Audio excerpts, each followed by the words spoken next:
Okay, let's unpack this common feeling.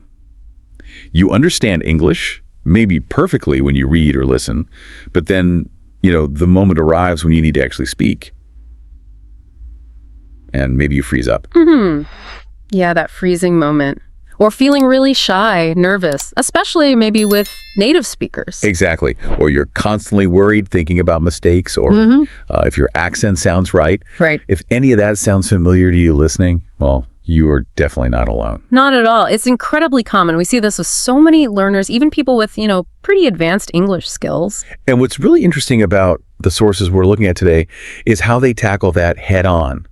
They acknowledge the hesitation, the fear. They validate it. They say, okay, this is real. But then they immediately pivot to something really hopeful, quite powerful, actually. Which is? The core idea that this feeling, this lack of confidence, it isn't some fixed part of your personality. It's not who you are. Okay. So it's changeable. That's exactly it. The material makes it super clear.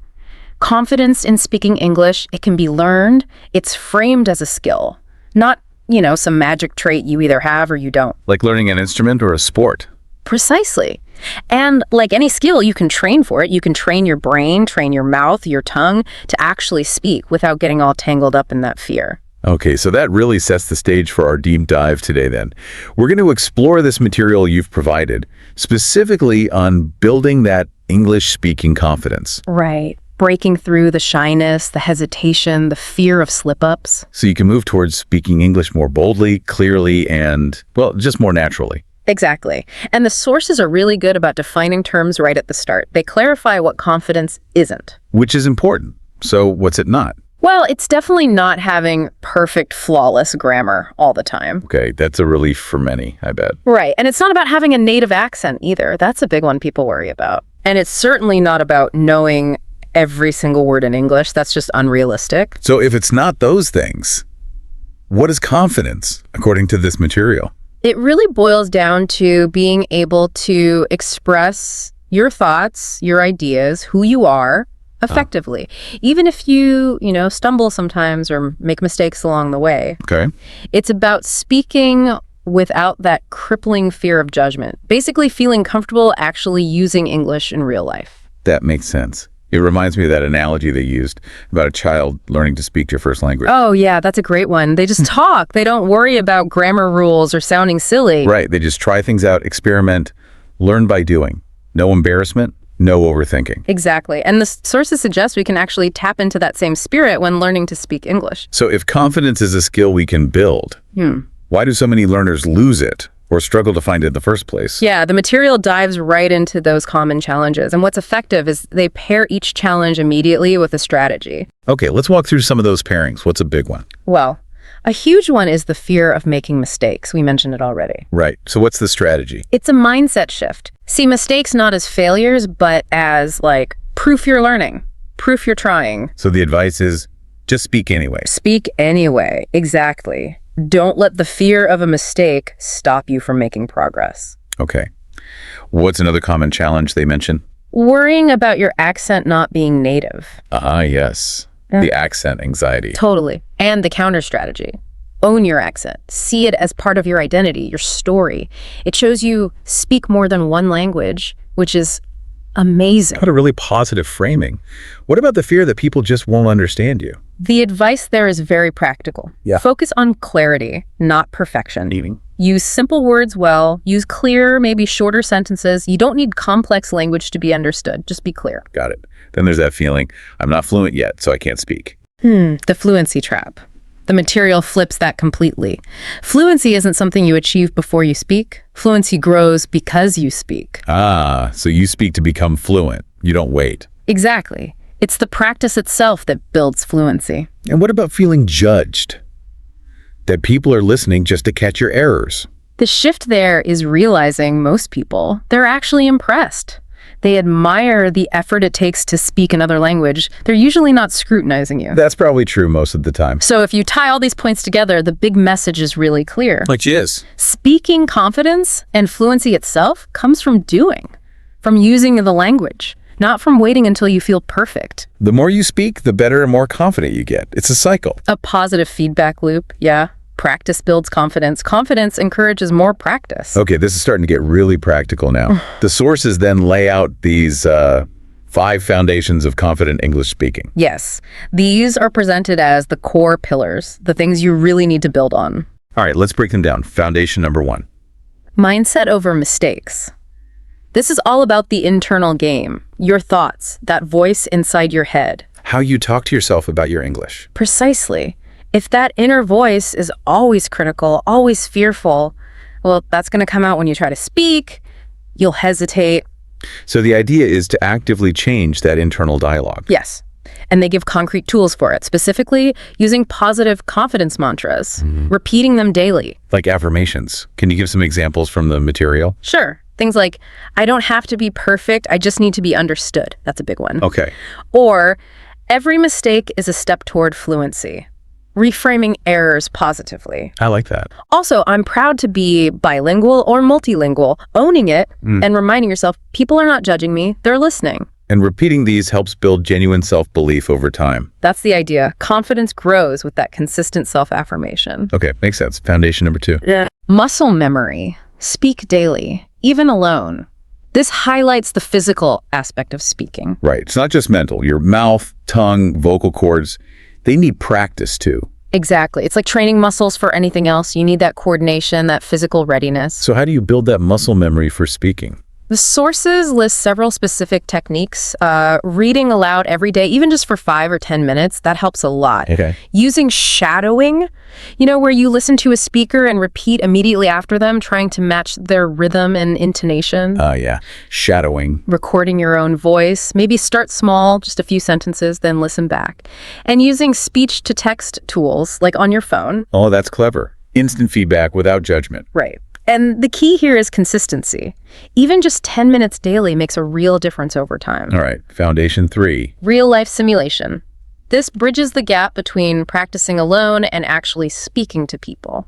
How so? You practice in situations that feel realistic, even if they're just pretend. Okay, give me some examples. Like pretending you're in a job interview, practicing answers out loud, or rehearsing how you'd order food. Right. Role-playing common scenarios with a friend or a tutor, practicing explaining your hobbies, telling a short story about your day, or just introducing yourself. Things you might actually need to do. Exactly.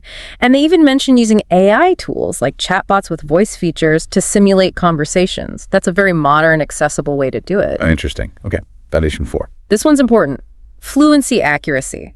Priority on communication. Meaning getting the message across is more important than perfect grammar. In the moment of speaking, yes, grammar matters for clarity, of course, but the focus for confidence building is on conveying your meaning effectively. So what do confident speakers do, according to the material? They tend to use shorter, clearer sentences. They use body language and tone to help get their point across. They focus on meaning, maybe simplifying things slightly if needed. And they learn useful, common phrases, chunks of language, rather than just memorizing abstract rules. Okay. And there was a guiding question they suggested. Yes. Instead of constantly asking yourself, is this grammatically perfect? The question becomes, will the person understand me? Shifting the focus from self-correction to the listener's comprehension. Exactly. And making that shift is actually a sign of growing confidence. Right. And the final foundation, number 5. Celebrate progress, not perfection. This is crucial for motivation and building that confidence loop. So recognizing and acknowledging your efforts. Every single time you use your English to speak, no matter how small it seems, each attempt is progress. It deserves a mental high five, at least. Yeah. What kind of milestones should people look for? Oh, lots of examples. Your first phone call in English. Successfully telling a joke or short story. Okay. Contributing in a meeting or presentation. Even just posting a voice message online instead of typing. The material suggests maybe keeping a small journal, noting down specific achievements. Talked to a tourist today. Or understood that movie scene without subtitles. Seeing that progress written down must be really encouraging. Definitely. It fuels more confidence to keep going. So those are the 5 foundations: mindset, muscle memory, simulation, fluency over accuracy, and celebrating progress. Exactly. The bedrock. And then building on that, the sources give us a whole toolbox of practical techniques. 12 powerful speaking confidence techniques. Yeah, this is where it gets really hands-on. Concrete actions you can start doing. Let's quickly run through them. What's on the list? Okay, we've got shadowing practice, great for pronunciation and rhythm. We mentioned that. Recording yourself, speaking to track progress and hear yourself improve. Talking to AI or chatbots for that no-pressure practice. Okay. Joining speaking clubs or online meetups, places like Meetup, Tandem, Hello Talk, even Reddit forums, for real interaction. Getting out there. Speaking in the mirror sounds a bit odd maybe, but great for practicing body language, expressions, eye contact, along with your words. Right, connecting the physical and verbal. Phrasebook practice learning and rehearsing useful chunks for specific situations. Topic list, pick a topic, speak about it for maybe 2 minutes daily. Build spontaneous speech. Just getting used to talking? Role play, targeting those specific scenarios again. The 2-minute fluency challenge, just talk nonstop for 2 minutes, ignore mistakes, push through. Great for breaking hesitation. I like that challenge idea. Finding a speaking partner even 10 minutes a week can boost confidence.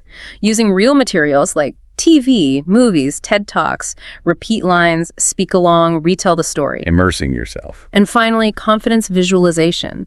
Mentally rehearsing, imagining yourself speaking confidently, successfully connecting with people. Wow, that's a comprehensive list. A real toolbox. Definitely. Lots of options to choose from depending on what works for you. And they even mentioned structuring these into something like a 30-day confidence speaking plan. Yeah, just as an example, showing how you could combine different activities, shadowing one day, recording the next, maybe a speaking club on the weekend, some role play prep. So it's about creating a consistent routine.